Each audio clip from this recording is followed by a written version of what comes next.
Zivit, zivit. Zivit, zivit.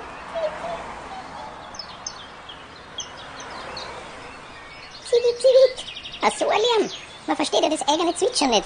Zivit, zivit. Jetzt fliege ich einmal in den Wald auf. Da ist sicher besser. Ah, da hör ich schon was. Hallo, Zivit, hallo, Zivit. Hallo, hallo. Hört mich denn keiner? Zivit, zivit. Ich glaube, ich muss noch weiter auffliegen. Ah, von wegen ruhiger. Da sind wieder die Flieger.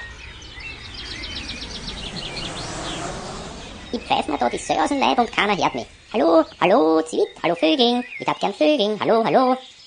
Hallo, hallo, wer bist denn du? Das ist mir jetzt peinlich. Ich glaube, da hat mich wer gehört. Hallo, hallo. Ich bin der Robi.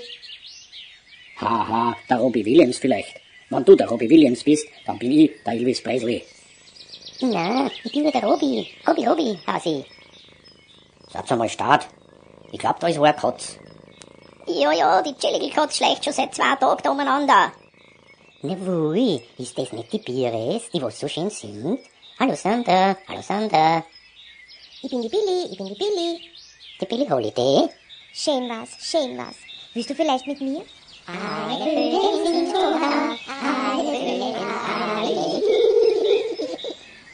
Ein warmes Nest war schon schön. Ich hilf beim Brüten und beim Füttern auch mit. Das würde ich dir auch dringend anraten, du Vogel.